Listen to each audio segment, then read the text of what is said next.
ನಮಸ್ತೆ ಫ್ರೆಂಡ್ಸ್, ಎಲ್ಲರಿಗೂ ಮುಕ್ತ ಮನಸ್ಸು ವೇದಿಕೆಗೆ ಸ್ವಾಗತ. ಪ್ರಥಮವಾಗಿ ನಮ್ಮ ಪತ್ರಿಕೆ ಗುರುಗಳಿಗೆ ನನ್ನ ಆತ್ಮಪೂರ್ವಕ ಪ್ರಣಾಮಗಳು. ಈ ದಿವಸ ತುಂಬ ಸಂತೋಷವಾದ ದಿವಸ.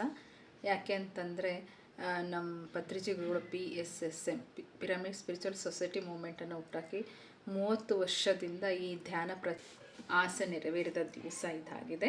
ಹಾಗೆ ಹೈದರಾಬಾದ್ ಹತ್ರ ಕಡ್ತಾಲ್ ಅಂತ ಇದೆ, ಅಲ್ಲಿ ಡಿಸೆಂಬರ್ 21ರಿಂದ 31ರವರೆಗೆ ವಿಶ್ವ ಮಹಿಳಾ ಧ್ಯಾನ ಚಕ್ರ ನಡೆಸ್ತಾರೆ.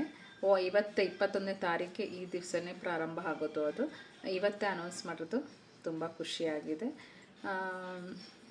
ಗೊತ್ತಿಲ್ಲ, ಈ ಧ್ಯಾನ ನಾನು ಈ ಧ್ಯಾನದಿಂದ ನನ್ನ ಜೀವನದಲ್ಲಿ ತುಂಬ ಬದಲಾವಣೆಗಳನ್ನು ಮಾಡ್ಕೊಂಡಿದ್ದೀನಿ.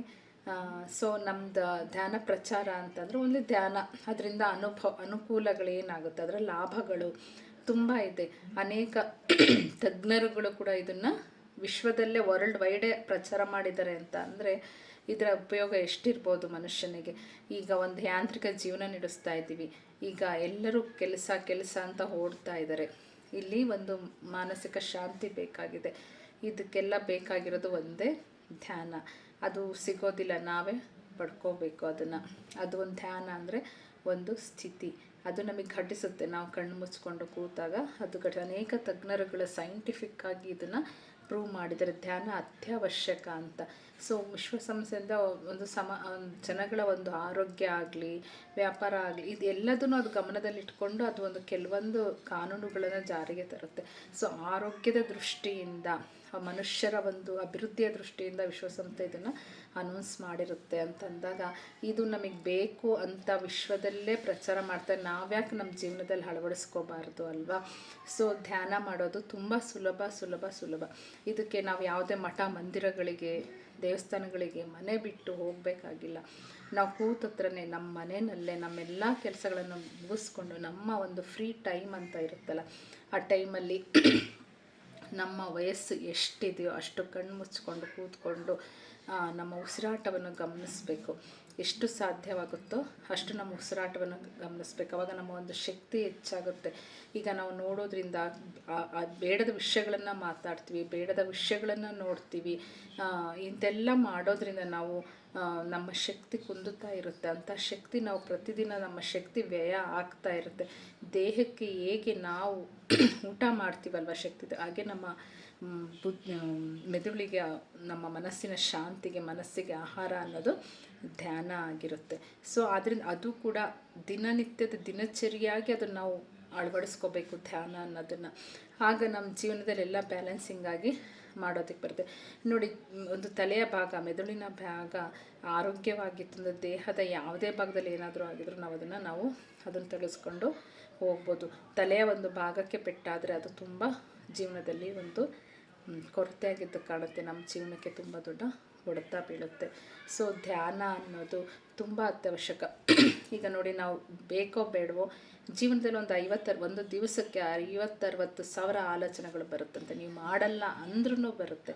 ಸೊ ಅವು ಬರ್ತಾನೆ ಇರ್ತವೆ. ಕಣ್ಣು ಮುಚ್ಕೊಂಡ್ರೆ ಸಾಕು, ಆಲೋಚನೆಗಳು ಬರ್ತಾನೆ ಇರ್ತವೆ.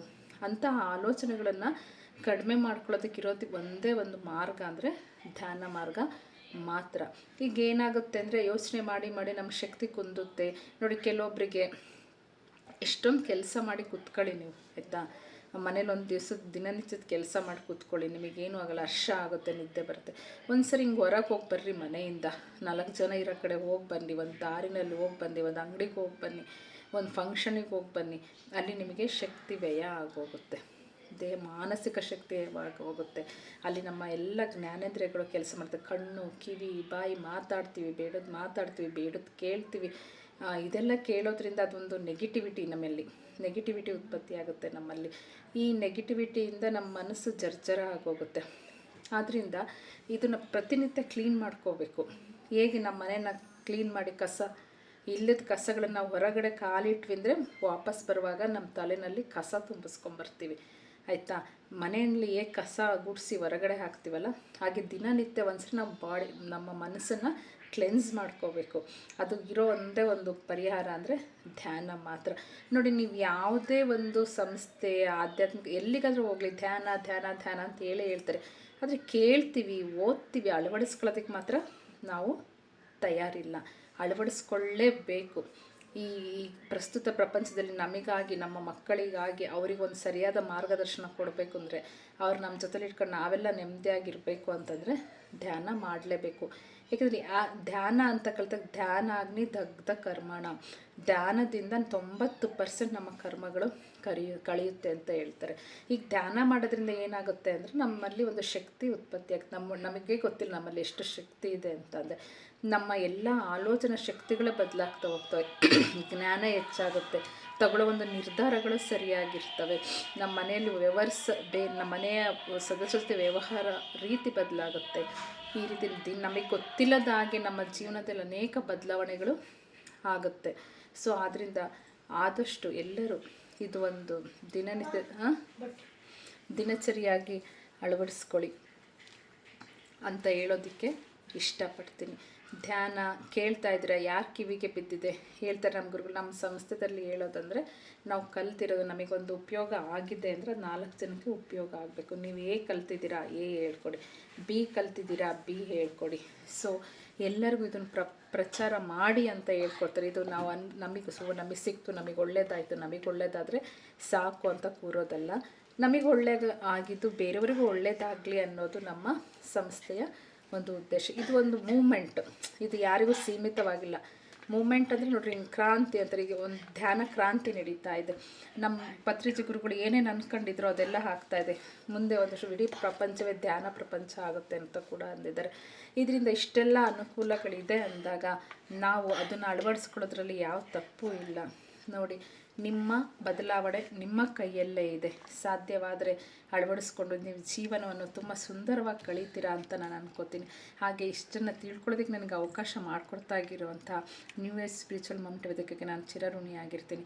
ಹಾಗೆ ಫ್ರೆಂಡ್ಸ್, ನನ್ನ ಈ ವಿಷಯಗಳು ನಿಮಗೆ ಇಷ್ಟ ಆಗಿದರೆ ಲೈಕ್ ಮಾಡಿ, ಶೇರ್ ಮಾಡಿ, ಕಮೆಂಟ್ ಮಾಡಿ.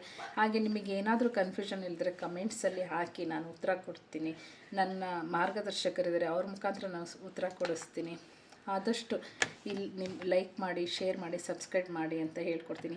ಹಾಗೆ ದಯವಿಟ್ಟು ನಿಮ್ಮ ಜೀವನದಲ್ಲಿ ಧ್ಯಾನವನ್ನು ಅಳವಡಿಸ್ಕೊಂಡು ಆನಂದವನ್ನು ಕಾಣ್ತೀರಾ ಅಂದ್ಕೊಂಡು ನಾನು ಈ ವಿಷಯ ಹೇಳೋದಕ್ಕೆ ಇಷ್ಟಪಡ್ತೀನಿ. ನಾನು ನಿಮ್ಮ Bharati. Thank you so much.